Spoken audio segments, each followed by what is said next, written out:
Welcome to this very exciting, very interesting panel discussion brought to us by the Association of Foreign Press Correspondents and also the Hinrich Foundation. The title, of course, is Are Climate Change Policies and Trade Policies on a Collision Course? My name is Adam Crichton and I am the Washington DC correspondent for the Australian newspaper. Before that, I was the economics editor of the Australian newspaper in Sydney, but right now in Washington. Now, before I introduce our speakers, I'd just like to talk a little bit about the topic itself. No doubt, if you've logged on, you're fully aware of the importance and the growing intersection of climate change policies and trade policies on the other hand. But the urgency of addressing climate change, of course, has been intensifying, as you would have seen if you paid any attention to the IPCC report that was released last week. And of course, the urgency of climate change and the policies surrounding climate change are at loggerheads increasingly with a trade policy, which historically has been negotiated in a fairly nationalistic way, whereas climate change, of course, is a global problem and it needs to be treated as such. Some of the problems we're already seeing in this regard are, or were, I should say, the tariffs imposed by the Trump administration on solar panels. And fairly soon, when the EU starts to roll out its carbon border adjustment, we're going to see a lot more trade policy issues surrounding that. So in this panel, which I think will last for about an hour or slightly more, we'll explore some of those issues, and you'll have an opportunity to ask questions of our speakers. Now, just before I do introduce the speakers, I just want to briefly comment on the Hinrich Foundation. The Association of Foreign Press Correspondents obviously speaks for itself, but maybe the Hinrich Foundation slightly less so. So the Hinrich Foundation is a unique Asia-based philanthropic organisation that works to advance mutually beneficial and sustainable global trade. It also supports original research and educational programs that build understanding and leadership in global trade. So with that, I want to introduce our first speaker first, and that is Stephen Olsen. Now, Stephen is a senior research fellow at the Hinrich Foundation, and over the course of his more than 30-year international career, he's lived and worked in Asia, the Middle East, and the United States, and he's held senior executive positions in the private sector, international organizations, government, and academia. He began his career in Washington, DC as a US trade negotiator, serving as a member of the US negotiating team during NAFTA, and then later the US-Canada FTA. He went on to serve as president of the Pacific Basin Economic Council in Hong Kong. He subsequently became the vice chairman at the Cairo-based RTOC Group for Investment and Development, and he has held visiting professor positions at various universities around the world. Now, in his current position at the Hinrich Foundation, Mr. Olsen conducts analysis and research on global trade and investment issues, including, and very importantly, US-China relations. So, Stephen, with that, I'll ask you to speak, and then I'll introduce Aaron kind of after you've finished. Great. Well, thank you very much. Thank you very much, Adam. On behalf of the Hinrich Foundation, I'd like to thank the Foreign Correspondents Association for their kind invitation. It's a real pleasure to be here. So the question that we have sort of laid out on the table before us for this session is, are our trade policies and climate policies on a collision course? In my judgment, at least to a certain extent, the answer is yes, unfortunately. And I'd like to take just a couple of minutes and walk through some of the existing flashpoints that we see currently unfolding that illustrates just how challenging it is and how challenging it's going to continue to be for us to reconcile our trade governance, our existing global trade architecture, global trade rules with our climate and environmental goals.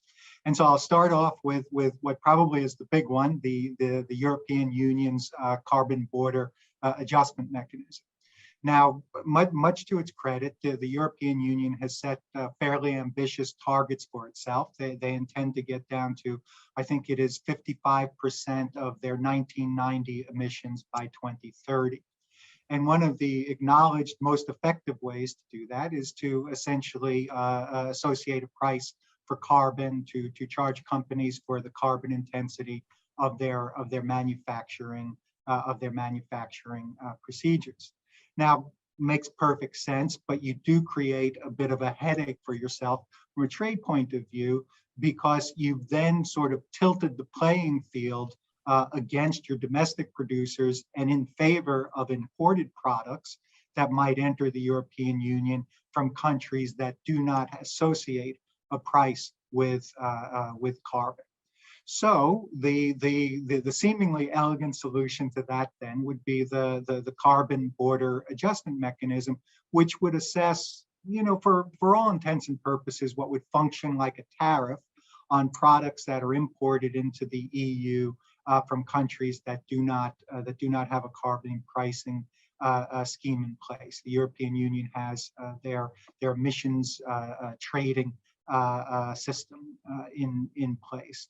The difficulty, though, that you have with that is that you immediately run into a couple of real significant trade governance headaches and trade governance problems, because arguably at least, and I can assure you that many will argue it, the carbon border adjustment mechanism runs contrary to some of the most foundational precepts of our global trade rules, of our global trade architecture, and in particular MFN, the principle of most favored nation, which says that you have to treat all WTO members as a quote unquote most favored nation, and you cannot discriminate between them.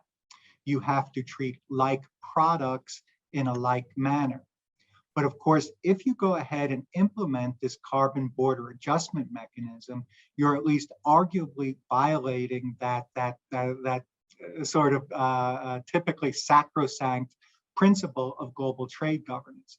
Because think about it this way: if country A has a carbon pricing scheme in place and they export that product, say a steel beam, into the European Union, then there won't be this tariff, this border fee charged. But if country B exports virtually the identical same steel beam into the European Union, but they do not have a carbon pricing scheme in place, they are going to be hit with what will in effect be this tariff, this border adjustment fee. So that will immediately be jumped on. Haha, you cannot do that. That's a violation of our most favored nation, the principle of most favored nation and non-discrimination. And one thing I can promise you is that the day after the carbon border adjustment mechanism takes place, you're going to see a long line of countries waiting outside the front door of the WTO headquarters in Geneva, ready to file dispute settlement cases. Expect to see Russia, expect to see Turkey, expect to see India, maybe Brazil, maybe South Africa, maybe China. Now, I don't know ultimately how the case will be resolved. To be honest with you, I could argue both sides. I could argue both sides on this one.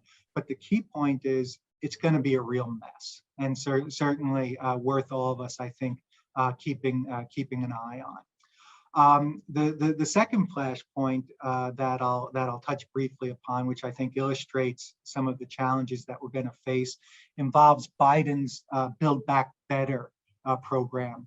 Now, I think they're undergoing a rebrand. I think since that hit a bit of a brick wall in the Senate, they're no longer calling it Build Back Better, but they're trying to get the key provisions of it passed in one way or another. Whatever they ultimately end up calling it, one of the key provisions and one of the ones that will get pushed most hard and probably has the best chance, one of the fairly good prospects to succeed, are substantial subsidies, substantial incentives to purchase electric vehicles produced in the United States. It could be up to $12,500 US dollars. Now, look, from an environmental point of view, that's nothing but good news.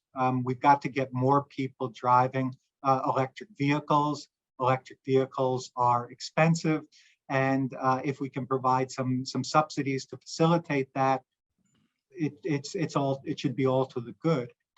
But you most certainly would not feel that way if you were the trade minister of Canada or if you were the trade minister of Mexico.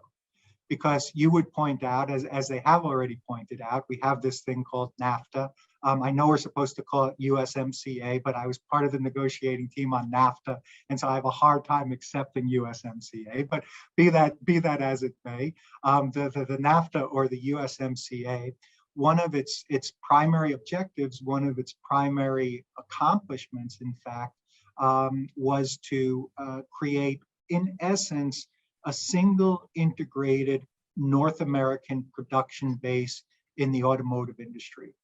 And the idea is that production takes place on the North American continent only in response to economic considerations, economic efficiencies, and that the border between, excuse me, and that the border between Canada, the United States, and Mexico should have no greater relevance than the border between Connecticut, New York, and New Jersey. But of course, if the United States does in fact go ahead and create this incentive, these subsidies for electric vehicles produced in the United States, then we are going to see electric vehicle manufacturing take place in the United States that otherwise perhaps would not. And I'd really keep a close eye on this, because I really took note of how forcefully both the Mexican and Canadian trade ministers responded to this. I mean, it's not been passed, right? This isn't a reality yet. But even when it was, floated as a proposal, they came forward very aggressively and said, "Look, you can't do this. You can't do this," and we're prepared to move forward with retaliatory tariffs as a result of this. Certainly, we're filing dispute settlement cases, and we think what you're doing is not only a violation of what you've committed to under NAFTA, USMCA, but is also a violation, in their judgment, of the WTO provisions on performance requirements, that you can't use performance requirements to sort of condition where manufacturing takes place. So let's see what's going to happen. It's continues to be hung up in the Senate. My understanding is, though, that I think the electric vehicle subsidies do have a fairly good chance of getting passed, and I think it's going to be a major trade issue between U.S., Canada, and Mexico should that come to pass. The last thing I'll mention, just briefly, a third sort of additional flashpoint that we're witnessing that illustrates the challenges we're facing here, is on this issue of solar panels. Now, as you're probably aware, in 2018, the Trump administration instituted so-called Section 201 safeguard tariffs on imports of solar panels. They were set to expire. And so the Biden administration had to make a call on whether to extend them or whether to let them expire. So of course, the administration came under furious lobbying, and the environmental lobbyists said, "Look, don't be crazy, man. Don't shoot yourself in the foot here. We need to encourage greater use of solar panels. Why are we instituting tariffs, which only raises the cost of solar panels and discourages people from using this? Climate change, we can't fool around anymore with climate change. We've got to get a greater uptake of solar panels. Please, please, please, President Biden, let these tariffs expire." But of course, there was another side to the story, because the domestic solar panel manufacturing industry said, "Look, our industry has been decimated as a result of predatory and unfair trade practices that have allowed all of these foreign countries to have a preeminent place in solar panel manufacturing. And if solar panels really are as important as you say they are, or they should be, then you will not want to see the U.S. industry wiped out. You will not, if solar panels are so important from an environmental point of view, do we really want to become 100% dependent on foreign sources for solar panels? No, we don't. You need to reinstitute you need to reinstitute these tariffs. I guess ultimately where the way I would characterize where the Biden administration came out was they sort of attempted to split the baby. They did in fact extend the tariffs. However, they doubled the TRQ, the tariff rate quota, which is the number of solar panels that can be imported before the tariffs kick in. And then they also exempted so-called bifacial double-sided solar panels, which are not produced at scale in the United States.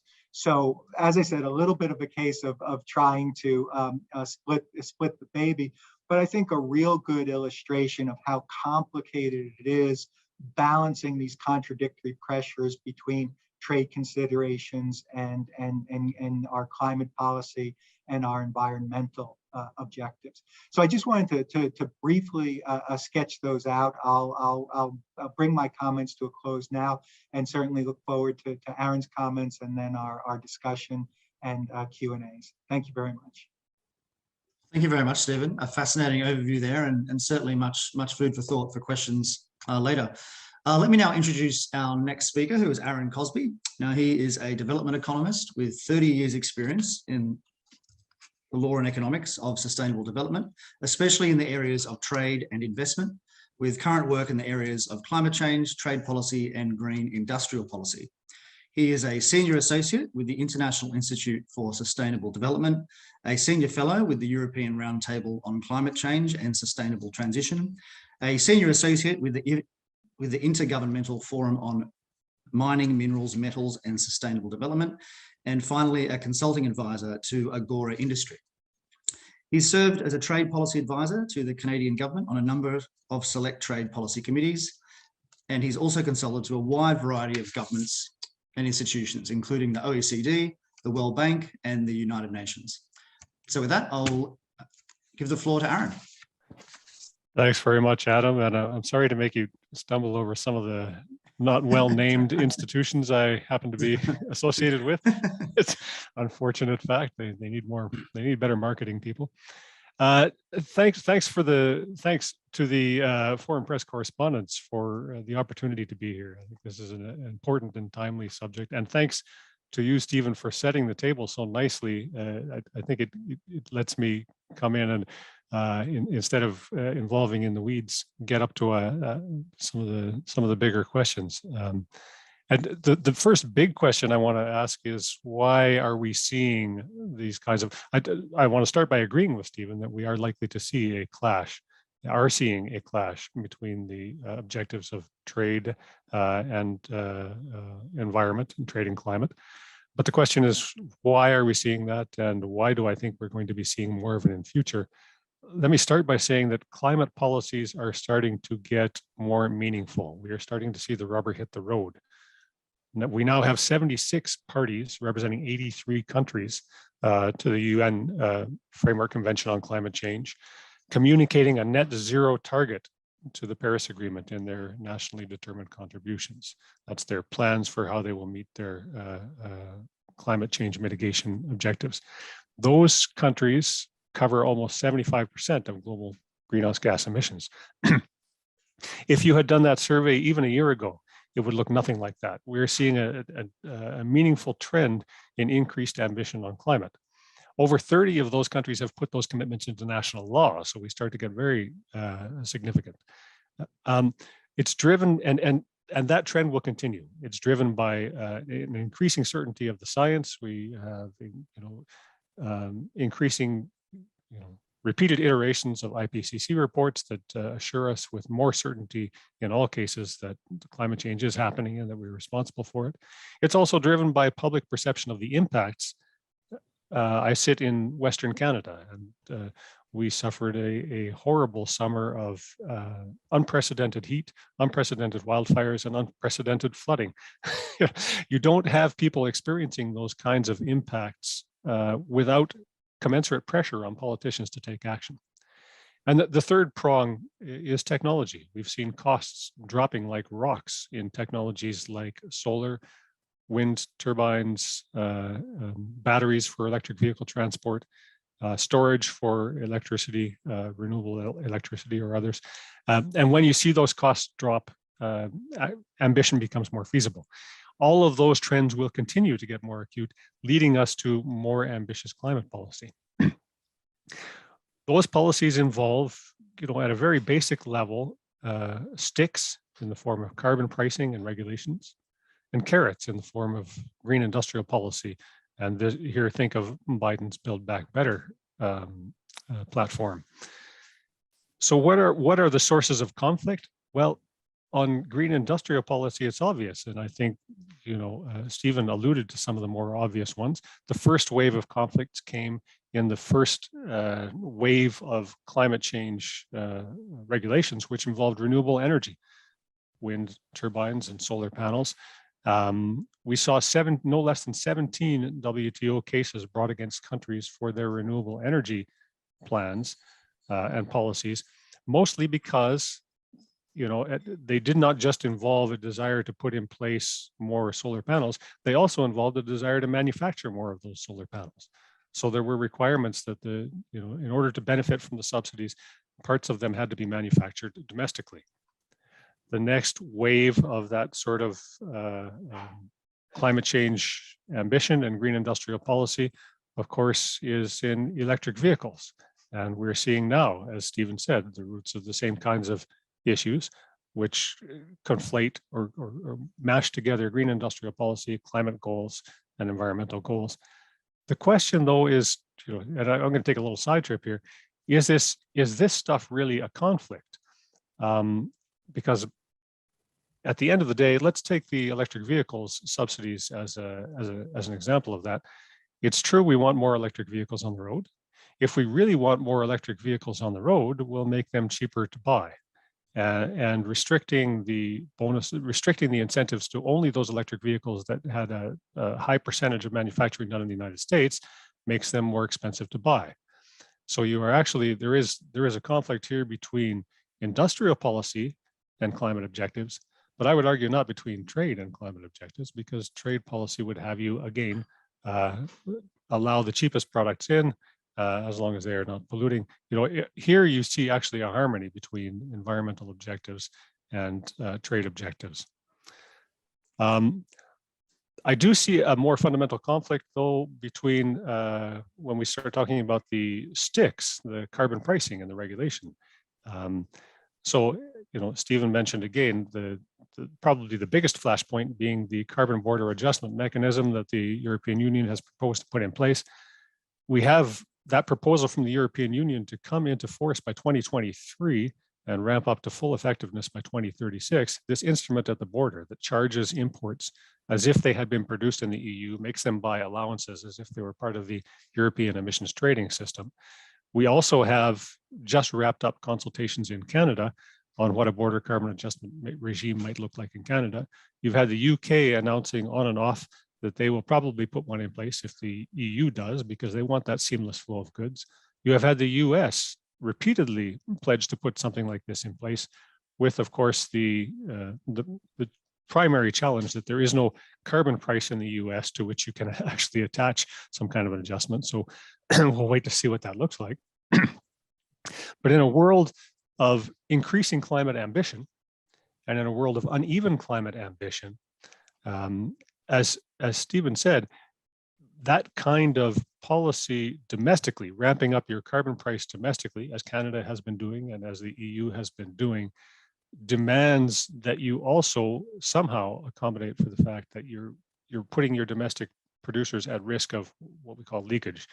Leakage is when the climate policies domestically simply result in an increase in emissions somewhere else. That can happen by industry relocation. It can happen by diversion of greenfield investment.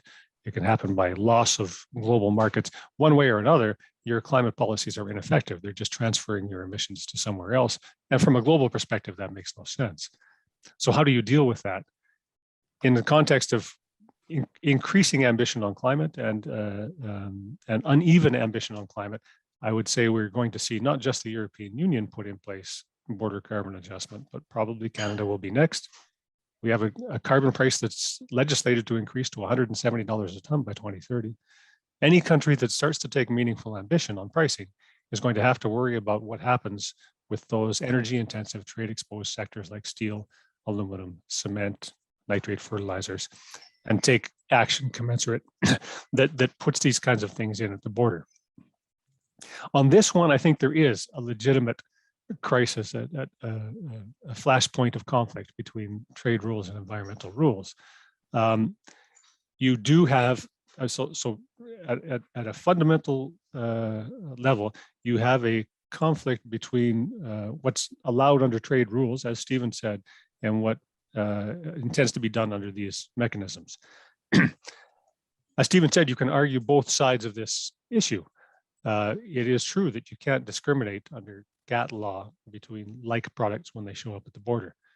It's also true that under GATT law, there are exceptions for certain types of measures that the countries of the world have agreed trump the other regulations of the GATT, one class of which is environmental exceptions.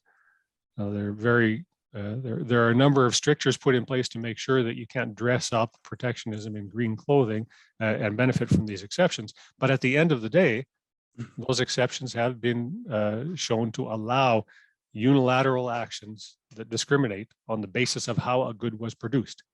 And it comes down to this: can you or can you not discriminate on the basis of how a good was produced? But those requirements are onerous, and it's unclear whether the European CBAM or Canadian BCA or whatever schemes we might want to put in place actually will benefit from the kind of protection that those exceptions confer. We just don't know. And this, I agree with Stephen, the minute one of these things gets put in place, and the European Union looks like the first jurisdiction that will do that, we will see countries lining up at the door at the WTO to lodge challenges under the dispute settlement mechanism. How does that play out?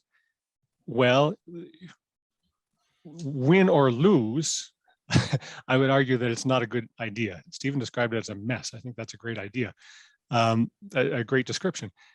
If let's say the EU is challenged, if the EU loses, there are ways that the EU can avoid actually complying by changing the measure. For one thing, it can prolong the proceedings by putting in place changes which don't actually satisfy the complainants.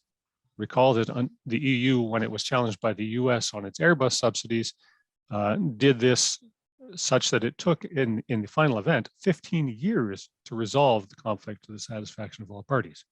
That's not instant justice. Even if the EU is found, however, to be in breach of its WTO obligations, there's nothing that says you have to remove the measure. You can instead opt for allowing the complainants to slap you with retaliatory tariffs. This is what the EU did in the case of beef hormones exported from the United States. They decided they didn't want to change the law. They would rather suffer tariffs. I would argue that there's enough political capital invested in the CBAM project at the EU that they will opt for the same kind of thing. So ultimately, the complainants won't be successful in changing the law. What will happen, though, is whatever the decision is, in favor of the EU or against the EU, you have a crisis which further erodes the viability and legitimacy of the multilateral system of trade rules. If the EU is found to be in breach of its WTO obligations, you have a hue and cry from the environmental community that the WTO is attacking environmental objectives and obstructing climate action. If the EU is found to be in breach of its WTO obligation, or in compliance with its WTO obligations, you have a hue and cry from developing country exporters who claim that the WTO is violating common but differentiated responsibility. It's allowing the EU to saddle developing country exporters with what should be a developed country responsibility to take action. Either way, you are bringing a firestorm of protest and fundamental questions about legitimacy into an institution which is already weakened by years of erosion of trust of multilateralism, and specifically, or case in point, by the crisis in the appellate body and dispute settlement mechanism brought by the US refusal to appoint arbitrators. You no longer have a functioning appellate body in the WTO. and the inability to conclude any meaningful negotiations since basically 2011, when you started to launch the Doha round of negotiations. This is not a strong institution, and I'm arguing that the crisis that will be brought by the complaints over CBAM are not going to do it any favors. This then, so I'd like to separate. I think there is a fundamental crisis on the question of the something like a CBAM, where you're dealing with the sticks of climate policy, the carbon pricing and the regulations, but maybe not such an obvious crisis when we're talking about the carrots, because there the crisis is not so much between climate objectives and trade objectives. It is rather between green industrial policy objectives and trade objectives. At some point, you have to decide whether you want the industry building the stuff, or you want to get the stuff cheaply and actually pursue the environmental objectives. A side note on that, in the context of something like solar panels, if the US really wants economic activity, why would you want to compete for the very thin margins that are present in the manufacturing of solar panels? That's a cutthroat industry of which China is dominating. Why not be satisfied with the 70% of that value chain which abides in the operation, the installation, the maintenance, and all of that that can't be offshored because it's done in the United States? Why wouldn't you be satisfied with that and get nice cheap panels? A little bit of editorializing. Anyway, the final picture for me looks like we will see increasingly tensions, both between climate and trade objectives and between climate and economic development objectives in the form of industrial policy. I'll stop there. I think we have probably plenty of material for questions. Well, thank you, Aaron, and thank you both for your remarks. And I do invite the audience, please, if you have questions, to type them in the chat facility. But I want to kick off the questions by one for each of you. And firstly, for Aaron, you talked a lot about the WTO, and I'm just wondering why there's never been any push to reform the rules to take into account these climate goals, which I guess have been part of at least the developed world's kind of ambition now for 20 years or more. But there seems to be no change. And for Stephen, I wanted to ask you about the EU's carbon adjustment mechanism. And is there a way you can give a practical example of what sort of impost it is in practice on, say, a steel beam coming from China? What kind of percentage tax are we talking about in practice? I mean, how much of an impost is it? So whoever wants to go first with that question. Stephen, go ahead. Okay, all right. Actually, if I could, I wanted to, your question to Aaron highlighted something that I really wanted to underline, and I'll be interested in Aaron's comments on this. But I think the point that Aaron was making, that a lot of these, climate change issues are really highlighting the fact that the WTO is not in good shape. And I think it's really going to bring to the forefront, in terms of WTO governance, the fact that there's been some real weaknesses in the organization that now are really going to come to the forefront. And one of these weaknesses is that the WTO is full of these incredibly broad but incredibly vague self-judging exceptions. And they've never been tested before. GATT Article 20, provides you with an exception if you're taking steps to protect human, animal, and plant life. What the heck does that mean? It could mean anything, but it's never really been tested. I think now it is going to be tested. So I really wanted to pick up that theme, because I really agree with the points Aaron was making on that we're really going to bring to the forefront the fact that our multilateral governance system in the WTO is not in great shape and not functioning so well.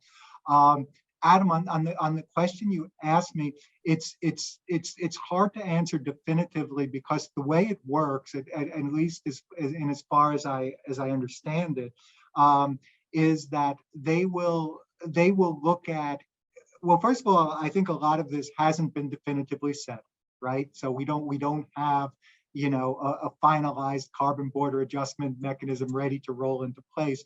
But I think the basic idea is that they are going to attempt to adjudge, are there any offsets in your country? Or is there any pricing in your country? Is it any less than what you would face if you produce that in the United States, in the EU, and then attempt to charge you for the difference?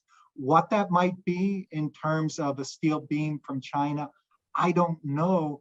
And it highlights, one of the real problems that we're going to have when we institute this. Everybody agrees it is going to be an absolute nightmare. Can you imagine the complexity of trying to wade through different country systems and trying to judge, well, how much has this company already, quote unquote, paid? How much have they not paid? The administrative burden of that is going to be overwhelming. And my level of confidence, and I think our general level of confidence that we're going to get it right and get it accurate, is not very high. And related to this, the other point I'll make, which I don't think is getting enough attention, but I think we've really, really, really got to talk about, this stuff is going to be an absolute backbreaker for SMEs. It's one thing if you are a huge multinational corporation with, 5,000 lawyers at your disposal and, rule of origin people and this, that, and the other thing. But, trade is increasingly driven by SMEs, and the burden that you're placing on these companies to demonstrate how much they have or have not paid for the carbon intensity of their production, it's going to be an absolute backbreaker. And I think this is going to come to the forefront a little bit later. So really, I think it's going to be a nightmare. I really do. Any further comments, Aaron? Yeah, if I could, as Stephen did, talk a little bit about both of your questions. I mean, the first thing you asked me was my apologies, Aaron. No, I think, but I thought the points you were making were so important. I wanted to underline them. And likewise, I think they're both. So the first question, WTO reform, it has been proposed by folks no less eminent than James Baucus, former appellate body member, former U.S. senator, that the WTO be completely reformed to take into account climate objectives. Those proposals have been put forward by him, by me, by others for many years. But we're talking about an institution that launched a round of negotiations in 2001 that they still haven't been able to complete. Right? You're looking for consensus from a group of I think 167 countries now, and it is all consensus based, and there is no consensus to be had, in part because we have, as Stephen said, untested definitions of what constitutes a developing country and what kinds of exemptions they will get under the rules. That is China a developing country? Well, it's self-declared as such, and therefore, you don't want to give stuff away. Anyway, there have been plenty of proposals to amend the WTO. Most of us that are interested in this space have given up on that prospect, except in very specific plurilateral negotiations like reform of fossil fuel subsidies given to fisheries operations, reform of fisheries subsidies. In very specific plurilateral negotiations, maybe you can achieve progress, but whole scale revisions like how to deal with goods, product and production methods, how a good is produced, that kind of reform I don't think is on the horizon. If I can talk just briefly about CBAM impacts, you had predictions, modeling predictions from folks like UNCTAD, UN Conference on Trade and Development, of the equivalent of an ad valorem tax across the covered CBAM sectors of 4%. Now, of course, that's an average. So you're going to have, that would be much higher in specific sectors and specific countries. It's also not accurate because they released that before the details of the proposal were out. And Stephen is right, we don't have a final proposal yet from the European Union. The impacts are likely to be significant for some producers. We're talking about a thing that applies only to very basic commodities: steel, fertilizers, cement, aluminum, electricity we'll leave out because it's not a good, and slightly processed variants of those basic goods, right? So if you are producing those things, you might feel an impact. It's not likely to be a huge impact. I've done the analysis on China, for example, and it doesn't look like an earth-shaking impact. There's a lot of covered territory there. We expect to see more goods covered in future when they bring plastics into it and organic chemicals. Then there's impacts. And if more countries adopt it, then there's impacts. But what the CBAM is proposing right now doesn't look earth-shaking. It does look hard on SMEs, but recall we're talking about basic steel, basic aluminum. These are capital intensive sectors. You don't have a lot of SMEs shipping basic iron and steel, right? Fertilizers, cement, maybe that's different. I want to just say, it is, of course, challenging to try to figure out what the sum of the regulatory burden based in other countries is. But the CBAM proposal gets around that. It's explicitly aimed at giving credit only for carbon pricing in the form of a carbon tax or an ETS, price under an emissions trading system. So they do get around that, much to the consternation of the United States, which does not have a carbon tax, and Australia, which does not have, and is unlikely to have one anytime in the near future. Well, thank you. One question that I really did want to ask both of you, and this is it's a big topic, but I think it's the number one question of the last month is the implications of Russia's invasion of Ukraine on the world's trade and climate change policies. I mean, it's torn trade to shreds, obviously, with the sanctions, and it's seeing nations turn back on their fossil fuel production, or at least talk about it. So, I mean, I understand it's a big issue, but what are your kind of top line thoughts on this whole disaster? Stephen? I will confess, I think we're still in a mode where I think we have to digest a lot of what's going on. And I don't think and needless to say, the final chapter on this story has not yet been written. And so where we ultimately end up might be slightly different from the way the picture looks today. The one thing I guess I would feel comfortable saying is that, it's been really striking how this has kind of, re-energized the debate in the United States about, hey, shouldn't we be, drilling for more oil in the United States? Now, we have to go hat in hand to Venezuela and to the Iranians and others. And, in the current political environment, that's a very, very, very, powerful talking point. Why are we going hat in hand to Maduro in Venezuela and Caracas to try to get them to provide us with more oil when we could be producing that oil ourselves here? So I think it will be interesting to see, how enduring that sentiment is, and if it does have any long-term effect on things like oil production in the United States.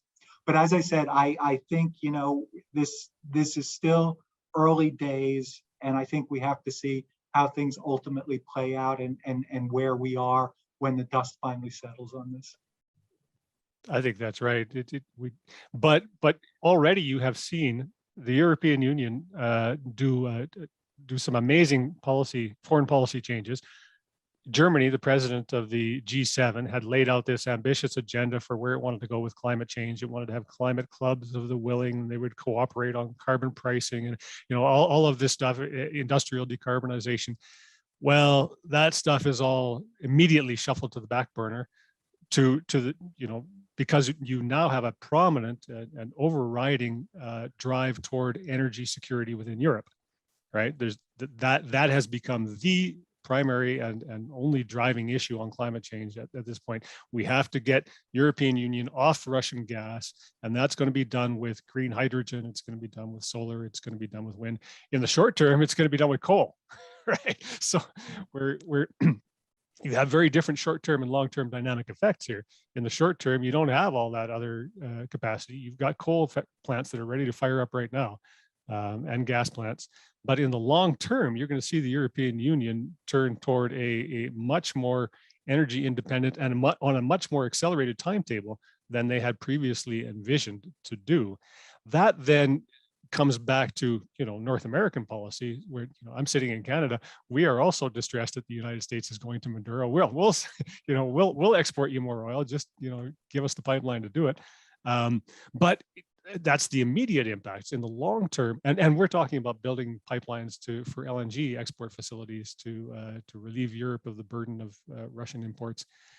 Those are all immediate, and I think some of that is fantasy land. We're not going to build an Eastern LNG export regime in time to relieve Europe when they are on this long-term trajectory to get off fossil fuels altogether, right?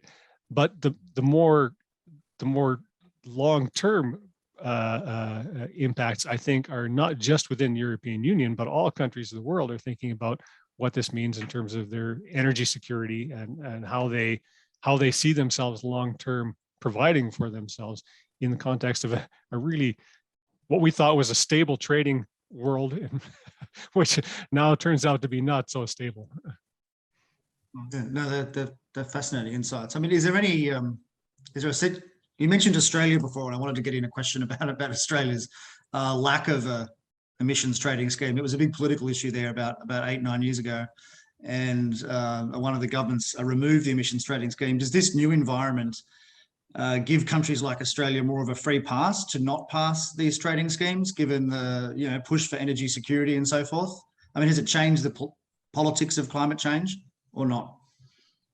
I think it sharpens up the arguments on both sides. So you've seen, within Canada, and I'm sure in Australia as well, calls from the oil and gas sector to ramp up production, to alleviate the burden of EU pain as they wean themselves off Russian gas and oil, and to alleviate the pain of all countries in the world as we shut off Russian oil and try to avoid the kinds of price spikes we're seeing right now. So you see those arguments from the oil and gas sector, and they're a more short-term argument. But you also see sharpening up of the arguments from the climate change folks who say, look, this is all a result of our overdependence on fossil fuels. The fact that Russia can wage this war in the first place is predicated on their dominance as an exporter of oil and gas and the foreign reserves they've been allowed to build up ever since, as a result of that dominance. The fact that they felt confident going in there was because they knew they had the European Union on the hook because of its dependence on their gas, right? So their argument is we got to get rid of the overdependence on imported fossil fuels. If you can generate your electricity and generate all your transport needs from domestic solar and wind, then you have rid yourselves of these foreign policy problems that are not confined to Russia. The U.S. critics are talking about all the decades-long interventions and money spent by the U.S. trying to shore up its allies, its oil-producing allies. So you've sharpened up the arguments on both sides of these questions. Any thoughts, Stephen? Or we'll take. No, I think that's right. I think that's exactly right. Well, look, we have a question from the audience, although it's quite specific. Do we need a comprehensive WTO trade environment agreement that goes beyond the scope of Article 20? I don't know what Article 20 is, but I assume you gentlemen do. And could this be part of a plurilateral deal? I wouldn't hold my breath. And it's a larger commentary on, unfortunately, the lack of confidence I have in the WTO. This is an organization in the context of negotiations to limit fisheries subsidies. They took years and years and years and years to agree on a definition of what is a fish. And so immensely complicated issues like trying to flesh out what's acceptable under the GATT Article 20. So the GATT Article 20 basically gives you a free pass. It says, you're off the hook. You have an exception for policies that involve human, animal, or plant life, and doesn't really go beyond defining that any further. I don't think there's going to be any ability to reach any type of a consensus on that. So I would not hold my breath on that at all. I would agree. This is an organization that in 2001 resolved that they were going to accommodate environment by lowering tariffs on environmental goods and services. And that sounds like a complete win-win, no-brainer for the trade regime to do. You've liberalized trade, you've increased the dissemination of environmental goods. Well, hasn't happened yet, despite repeated attempts, both in the multilateral setting and in the smaller group plurilateral settings that retried to do the same thing. It hasn't happened yet. So this is not a particularly effective negotiating environment. I agree with Stephen on this. It really is such a sad commentary. I mean, what could be less controversial than the need to, reduce tariffs on environmentally related goods? And yet here we are, we can't agree on that. Yes. It's an incredibly sad commentary. Just in terms of some of the more recent trade agreements that have been signed in the world, the CPTPP, I think I always get that acronym wrong, and the North American deal, are there any environmental stipulations within those agreements that would make them stick out from, say, agreements signed 30 years ago? And if so, what are they? The agreements that have been signed more recently certainly have moved the ball forward from, for instance, the original NAFTA agreement was the first time any, bilateral trade agreement had included environmental provisions. But even having said that, from my point of view, most of these trade agreement provisions are too aspirational, and they simply commit the countries to abiding by treaties they've already signed up for or laws and regulations they already have on their books. So I don't look for significant environmental progress coming out of any of these environmental agreements. They're too aspirational, and they simply reinforce that countries are going to do what they said they were going to do in other forums and other agreements. I agree with that. You have to look long and hard for any meaningful commitment. You don't have to look hard for commitments on environment in agreements like the CPTPP. I mean, there are chapters on trade and sustainable development in every modern trade agreement. You have to look long and hard for any meaningful commitments. I mean, they are there to some modicum in the CPTPP. You've got some interesting commitments on fisheries conservation and illegal and unreported fisheries, right? And trade in endangered species. There is something that goes slightly beyond existing commitments, but only slightly. I mean, there's interesting. If you look at trade agreements as a platform for cooperation, I mean, look at APEC. They have concluded an agreement to reduce tariffs on environmental goods, and within ASEAN, you've got a platform under which they have discussed transboundary pollution from the fires lit in Indonesia on palm oil plantations. So they provide a platform for that kind of discussion if there is the political will to have that discussion. So I mean, I won't be completely pessimistic. They provide a nice platform where there is political will. What's your sense about how much nations like China and India will be willing to put up with these taxes on their exports? I mean, as someone mentioned earlier, the rubber's really starting to hit the road with the climate policy. That's true. So in the next 10 years, are you expecting, serious disputes between these giant nations in Europe and the US on the other hand?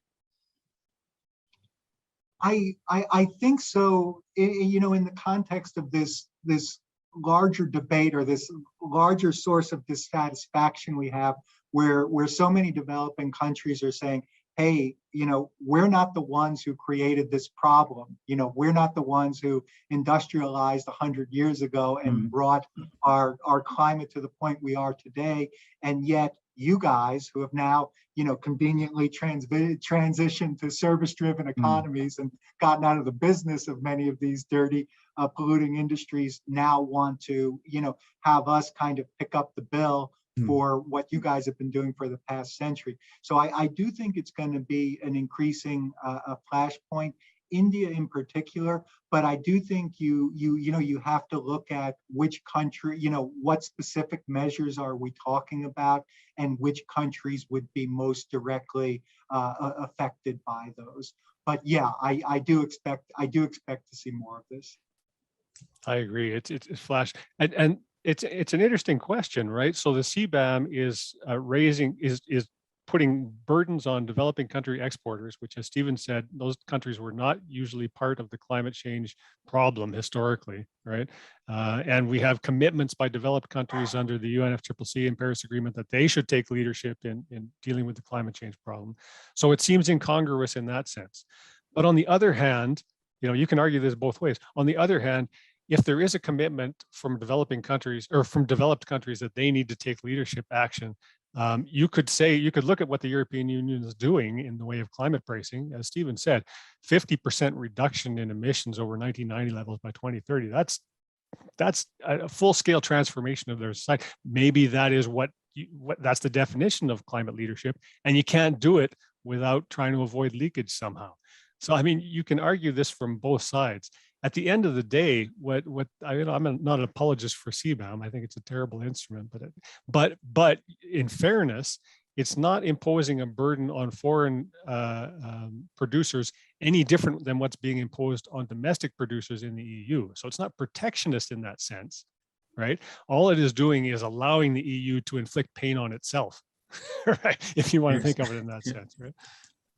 As an outsider, it seems from both of your comments that the WTO is effectively dead as a functioning body. It doesn't have an appellate court. The rules are maybe outdated. It needs consensus to progress, which is very unlikely to get. So I mean, is that a fair summation of what you've said? And I guess if it's true, that just means the future of trade policy is going to be regional agreements amongst great powers. Oh, short answer, yes. I think we've reached the point where we've really got to start to downgrade our expectations for what the WTO can do. It was supposed to be act as a global trade referee. It was supposed to be the primary platform to drive forward multilateral trade and investment liberalization. And then it was also to do a bunch of unglamorous things like trade facilitation, capacity building, et cetera. Now, on that last one, I think the WTO still has an important role to play and still makes contributions every week of the year to moving trade forward. But in terms of acting as a global trade referee, in terms of driving the multilateral trade and investment liberalization agenda forward, no, I think they're absolutely dead in the water. And so I think it's disappointing, to all of us who had hoped that the WTO was going to become the organization that we hoped it was going to be. But I think we've got to be adults, and I think we've got to recognize, for a variety of reasons, it hasn't happened. And so we've got to think about, okay, so how can we best govern trade and advance our trade objectives with the understanding that the WTO is simply not going to be what we hoped it's going to be. And I think, I think I think we're going to see a lot more, self-selected countries. And I think, political philosophies are going to have a lot to do with this, kind of self-selecting for plurilateral agreements, because nobody has any expectation about another, comprehensive multilateral round under the WTO. I'm going to be a little less pessimistic. I think we are seeing some progress on a plurilateral level in the WTO. So we have a new information technology agreement. We're probably going to get an agreement on e-commerce. We may get something on fisheries subsidies. There have been marginal steps forward in agriculture negotiations at a multilateral level. So you're seeing these little steps toward some kind of progress. And as Stephen said, probably a push toward more meaningful action at the plurilateral level. So you have a group of WTO members come together and agree to something that doesn't bind the whole membership. I think there is some potential in that space. But as if we're talking about a WTO that undergoes some kind of wholesale reform to bring it into line with the realities of, for example, today's climate crisis, or for example, the new realities of international trade and geopolitics, that I believe is dreaming. But on the other hand, I don't believe that the regional agreement alternative addresses those things either. For example, you can't agree how to do industrial subsidies for climate goods under a regional agreement because the WTO members still have their rights and obligations. You can't just ignore those, right? So some things you can't do at the regional level. Look, just a last question, and this one does touch mainly on the US, of course, but the rest of the world does pay a huge amount of attention, of course, to what the US does. The SEC apparently is considering a rule that would somehow penalise investment if businesses use too much fossil fuel consumption or rely too much on fossil fuels. I just wanted you to comment on that rule as to whether, what sort of consequences it might have globally for either trade, mainly for trade policy, and whether you expected other nations to impose similar rules. Honestly, I'm not familiar with it, so it's hard for me to. Sure, that's fine. Yeah, so hard for me to speculate. I'm not either. As far as I understood it, it was a disclosure requirement of risk to climate exposure, vulnerability to climate change action globally, right? So if you are a producer that uses a lot of fossil fuels or has investments in fossil fuels, vulnerable assets, and there is a risk of stranded assets, then you need to declare those risks. I think that was the heart of it, which if so, we're seeing more moves in that direction. The requirements for disclosure of climate-related risks, and that will have ultimately, I think, an impact. The question is, up to this point, the definitions of climate-related risks have been loose enough that those kinds of disclosures haven't really meant much in the way of changing investor behavior. But I think we're moving to a place where it will, and it's just one more strike against the incumbents in conventional fossil fuel dominated sectors. One amongst many. Okay, gentlemen. Well, I think we will leave it there. Thank you so much for your time, Stephen Olsen, also Aaron Crosby. It's been great, just over an hour. And thank you to our audience for tuning in today. And of course, our sponsors too, the Association of Foreign Press Correspondents and the Hinrich Foundation. So thanks, everyone. All the best. Thank you. Thank you. Thanks very much. Bye-bye.